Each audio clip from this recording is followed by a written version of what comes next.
আজকে যাচ্ছি আমরা বহরমপুরের বিষ্ণুপুর কালীবাড়ি পুজো দিতে। মা, আমি এবং বোন তিনজনা মিলে যাচ্ছি। বহরমপুরের এই মাটা অনেক দিনকার পুরনো, খুব জাগ্রত মা। তার জন্য প্রত্যেক বছরই আমি যাই পৌষ মাস করে, শনি মঙ্গলবার বা অন্য কোনো দিনে যাই।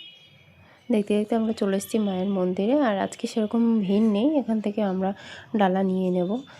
আর আজকে বুধবার, তার জন্য ভিড়টা কম আছে। এখন পৌষ মাসে শনি মঙ্গলবার তো প্রচুর ভিড় হয়, খুব লাইন হয়। তাও ভেতরে লাইন ছিল, আমরা প্রায় আধ ঘন্টা মতো লাইনে দাঁড়িয়ে থাকার পরে পুজো দিতে পেরেছি। আর আজকে পুজোটা বেশ ভালোই দেওয়া হয়েছে।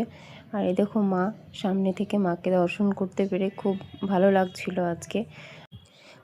পৌষ মাসে যদি কেউ মনে করো যে পুজো দিতে আসবে, তবে শনি মঙ্গলবারটা আমার মনে হয় যে না আসাই ভালো। মানে সেদিন এত ভিড় হয় যে 4-5 ঘন্টার পরে হয়তো পুজো দেওয়া যায়।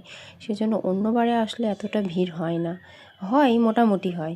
আর এই দেখো আমরা চলে এসেছি মেলায়, একটু মেলায় কিছু কেনাকাটা করলাম।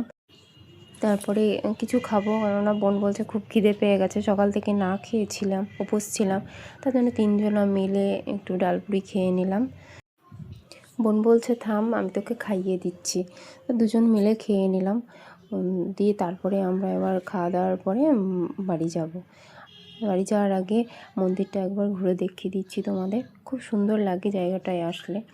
আর আস্তে আস্তে দেখো ভিড়টা বেড়ে গেছে। আমরা যখন আসি তখন এতটা ভিড় ছিল না, এখন খুব ভিড় হয়েছে। এবার একটা টোটো নিয়ে নিলাম বাড়ি যাওয়ার জন্য। আর মেলা থেকে আমরা অনেক কিছুই কেনাকাটা করেছি। বোনের হাতে আছে, মায়ের হাতে আছে, মা একটা বড় পিকচার কিনেছে রাধাকৃষ্ণর, আমার হাতে আছে। এরপর আমরা পৌঁছে গেলাম কোয়ার্টারে। আজকের ব্লগটি কেমন লাগলো প্লিজ কমেন্টে জানিও।